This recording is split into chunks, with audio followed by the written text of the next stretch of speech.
we want to be comprehensive and be very kind of methodical and systematic in generating and devising the inventory itself.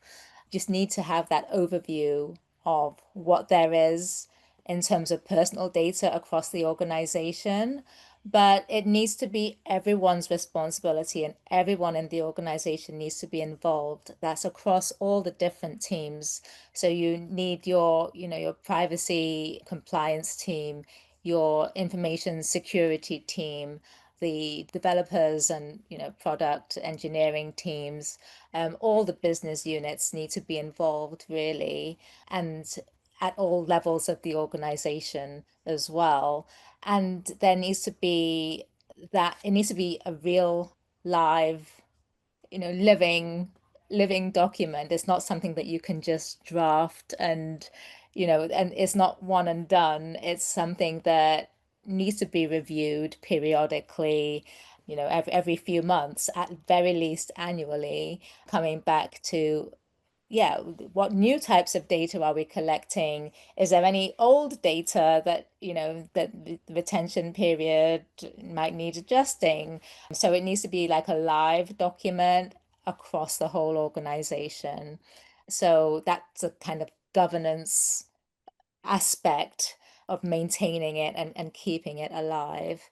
As long as you have that kind of awareness of it, it's not something that gets forgotten, then that puts you in a good position. Amanda, how do you find it? You're on the operational side of things. So how have you found maintaining it in everyone's consciousness as they do their work, and maybe privacy might not be first and foremost what they do in their jobs, but they need to have that consciousness and awareness, right? Absolutely. And I think, again, it spans the whole company and really what your internal policies say too. A lot of it is education, especially for those system owners. I find it so valuable to talk to the engineering team, asking them, where do you see unstructured data? Do you have any temporary files? And start building off of those areas where you have those common pitfalls and sort of build off of that little by little. Then you're kind of chipping away at the risk perspective. But I've really found it so helpful to have those conversations.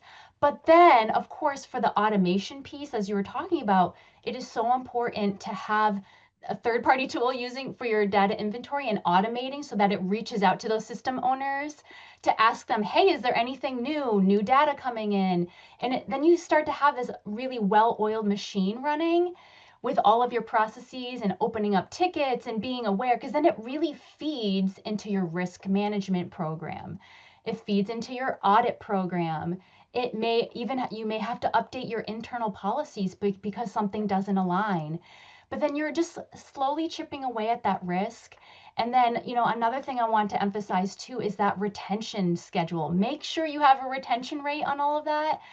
And it gets tricky when you start getting into the temporary files. I have to say, it's like really making sure that everything has a retention schedule, because there's been a lot of, lawsuits out there where the data was sitting somewhere in a warehouse, right, for like 6 years, and then it gets discovered. So it is really important to also have that buttoned up as well.